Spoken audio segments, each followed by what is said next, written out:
Hey y'all. Hey, happy Monday. Happy Monday. Happy Monday. Welcome back to the channel. Thank you so much for your continued support. Listen, y'all, I want to come on and share a story with you. This is international news, but one I feel like is even relevant for us here in the United States, or no matter where you're watching from in the world. Listen, y'all, this report comes out of South Korea, okay? I want to ask the question, why is salt disappearing? Salt, that's right, S-A-L-T. Why is salt disappearing in South Korea? Now, the reason behind it may be quite alarming to you. Okay, listen to the details, y'all. All right, in many supermarkets, okay, according to my sources, in many supermarkets across South Korea, one item has conspicuously vanished from the shelves, and that item, as you probably have already figured out from the title of the video, is salt. Now listen, y'all, for the past month, okay, according to the article, for the past month, the country has struggled with severe sea salt shortages, okay, as shoppers snap it up in bulk, reflecting heightened public anxiety. Now listen, y'all, this is where I'm going with this, okay? Reflecting heightened public anxiety, okay, ahead of the, listen, y'all, planned release of treated radioactive water from Fukushima, Japan, okay? They're about to release, okay, treated radioactive water, all right, in from, it says, Fukushima, Japan. Okay, now doesn't that sound alarming, y'all? Listen to what else I found out. Now, according to my sources, Japanese authorities and the United Nations Nuclear Watchdog Agency have insisted, that the plan is safe, okay, and it meets international standards and matches what nuclear plants do around the world. I wasn't aware of this. Did you all know that and it says including, let me read this again, y'all, listen. Japanese authorities. Okay, so let's go back. All right, so we know there's a salt shortage. Okay, I'm going to explain that more in detail.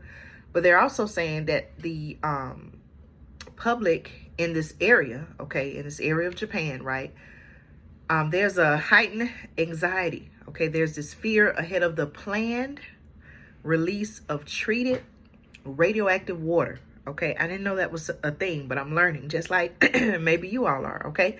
So what the Japanese authorities and the United Nations Nuclear Watchdog Agency are saying is that the plan is safe, okay? Talking about this plan of releasing treated radioactive water, okay? They're claiming, okay, Japanese authorities and the United Nations Nuclear Watchdog Agency have insisted that the plan is safe,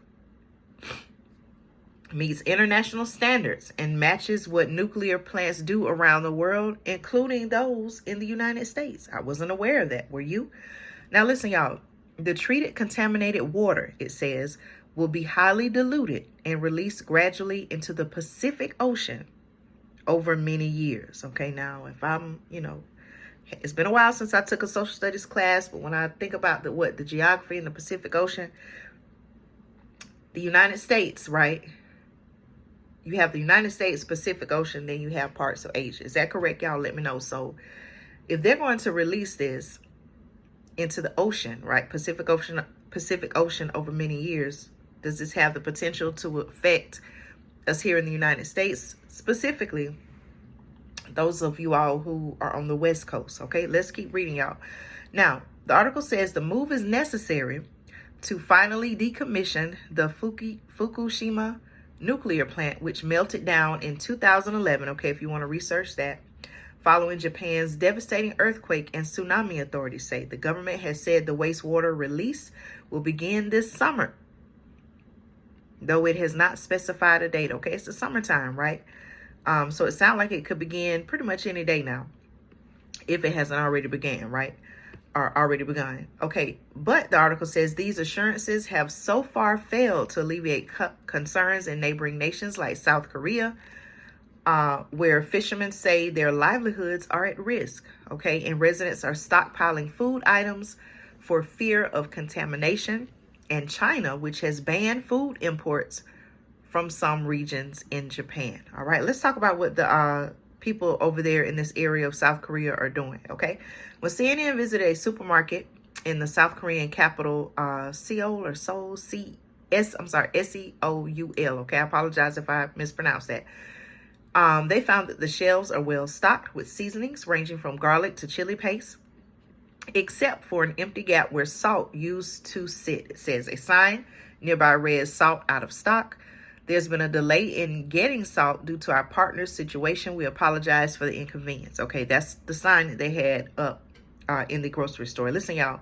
Shoppers, the article says, have even started hoarding other sea-based dietary staples like seaweed and anchovies. Okay, Reuters reported in June, citing Korean social media. All right, the shortages were so small that the government was forced to release sea salt. I'm sorry, it says the shortages were so acute that the government was forced to release sea salt from its official reserves to stabilize salt prices. Okay, I didn't know that was a thing either. This particular government keeps a sea salt reserve. Okay, I wonder do they do the same thing in the United States? All right. And it says that they were trying to, in doing that, they were trying to stabilize salt prices, which have soared more than 40% since April, according to the country's Salt Manufacturing Association. Now, the government also claims that poor weather, we talked about unusual weather and changes in weather, has impacted salt production and played a role in the price jump. All right.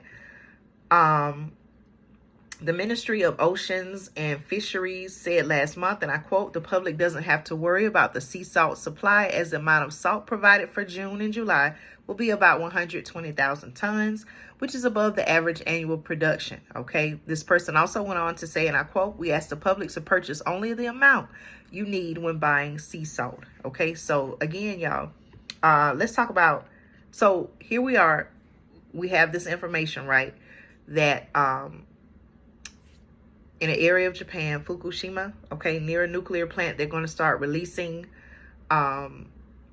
treated radioactive water, okay, which just sounds like, it just kind of sounds like, you know, just make your skin crawl. Like, treated radioactive water, who's going to want to use that, right? Quite naturally, who's going to want to use that? The people there are concerned, rightfully so, and so they're going to now use this sea salt well, let's talk about it, y'all. So seafood concerns, okay, these anxieties, article says, were on display at Seoul's largest fish market last week, where officials with radiation detectors tested fresh produce at various stalls in a bid to soothe worried shoppers. Okay, that's according to a Reuters report. South Korea has banned Japanese seafood imports from the Fukushima area since 2013. And said recently it planned to keep the order in place. Okay, but the article says the ban hasn't reassured Korean shoppers who fear the treated wastewater. Listen to this, y'all. Who fear the treated wastewater could impact marine life far beyond Japanese waters. Okay. A Gallup Korea survey from June shows that 78% of those polled said they were very or somewhat worried about contamination of seafood. Now, you know how I was telling you all at a market that I visit sometimes and shop at, I noticed that there was less seafood put out. I don't know now. This is an area, this is a market where food is flown in from all parts of the world. So I'm kind of wondering if the market, and maybe this is something that I can find out and follow up on, I'm wondering if the market purchased seafood from this particular area, or if there's a shortage for another reason. You know, I've shown you all videos here on the channel where at this particular market, I remember a time when there used to be like coolers and coolers full of seafood, fish, and other seafood items, other foods, seafoods, but it doesn't really look like that. It hasn't been looking like that for a while now. And I'm just wondering, thinking about what this story is about, if the market is somehow tied to the purchase of seafood from this area. Okay. Listen, y'all, when asked, the article says some shoppers at fish markets told Korean media outlets and CNN affiliates that they might stop eating seafood once the wastewater is released. Okay. Should we all be concerned about this? Now you may say, okay, Andrea, you're talking about something happening in South Korea and in the Japan area. But again, y'all, they're talking about releasing this water into the Pacific Ocean, which we know is a major body of water that borders the United States. So this isn't just affecting them in that area. That water is going to be flowing. You know, we hope that it doesn't, right? But just thinking about the natural process, the natural order of things, the United States, I'm pretty sure, uses water from the Pacific Ocean fishing from the Pacific Ocean, things like that. So again, this is a story that's not really being talked about, but I feel that it's one that you and I need to know about. Okay, listen, y'all, other countries are also taking action. Listen to this, y'all. On Friday, China announced it was banning imported food from 10 Japanese prefectures, including Fukushima, and stepping up its inspection and monitoring processes for food from other parts of the country. Okay, this measure aims to, and I quote, prevent radioactive contaminated Japanese food from being exported to China. Okay, the Customs Authority wrote in an online statement, the public alarm is bad news for Japanese fishermen. Okay, now the article also continues by saying that many Japanese fishermen had to suspend operations for years after the meltdown and barely managed to keep their businesses afloat. Okay, before the disaster, the article says Fukushima's coastal fishing industry landed catches worth around $69 million in 2010. Okay, but by 2018, that figure had dwindled to little more than $17 million. By last year, while it had recovered somewhat to around $26 million, it was still just a fraction of what it once was. Okay, so again, y'all, there was some type of nuclear disaster, and I'm not familiar with this incident. You can do your research involving Fukushima. That's Fukushima.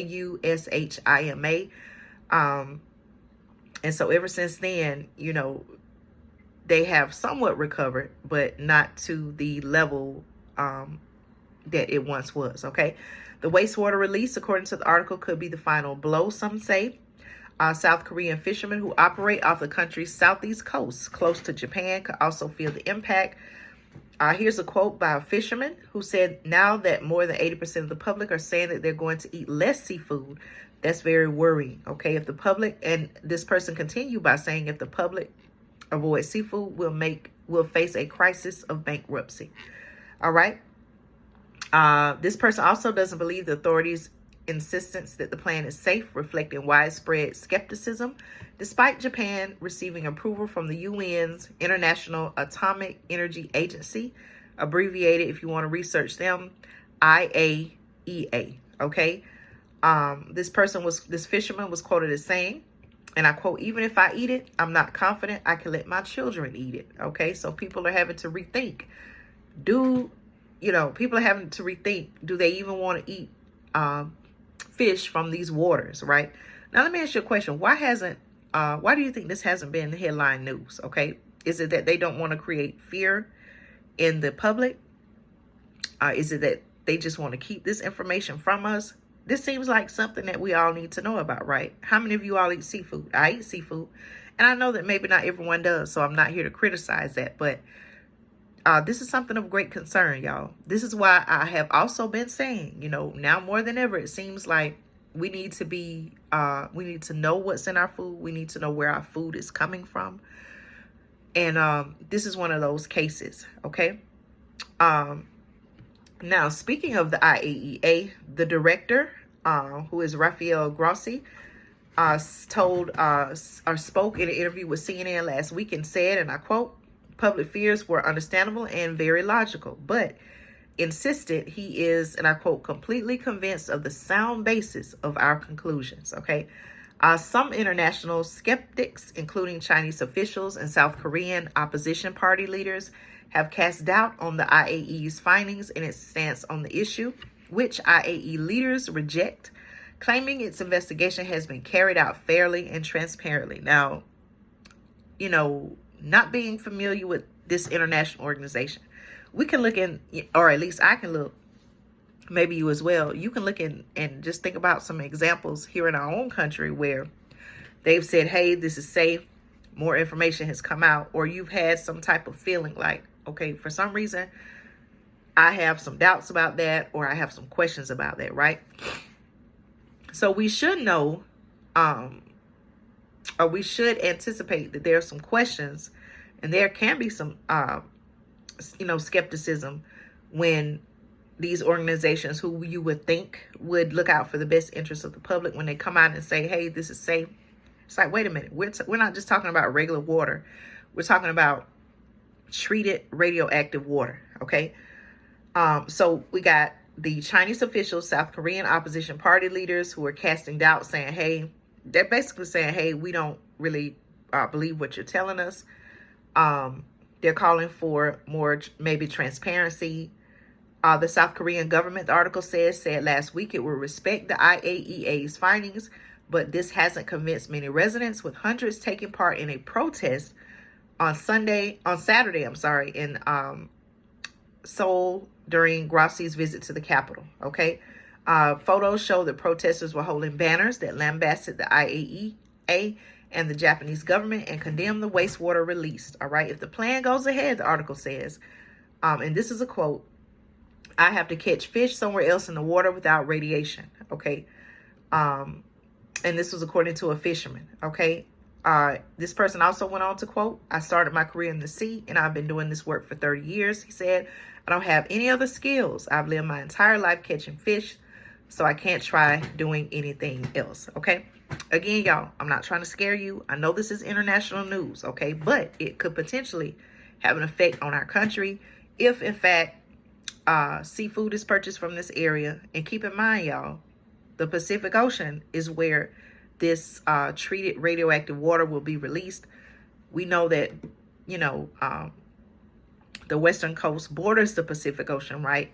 And so, again, y'all, we need to be concerned about this, okay? Again, I'm going to keep saying, now more than ever, we need to know where our food is coming from, what's in our food, even for our water, y'all, okay? I'm going to keep an eye out on this story and see what develops from it. And I'll bring you all updates. But please, by all means, do your own research as well. Again, I want to say thank you so much for tuning in. I hope that you watched this entire video. I hope you took something from it, not for it to scare you, but to make you aware of things that have happened, what's currently happening, and what's to come, in order for you to make a plan to protect and prepare for you and your family, okay? And so that you will have the things that you need. Listen, y'all, thank you again for supporting the channel. I'll be back with more news and commentary you can use right here on Andrea Speaks TV.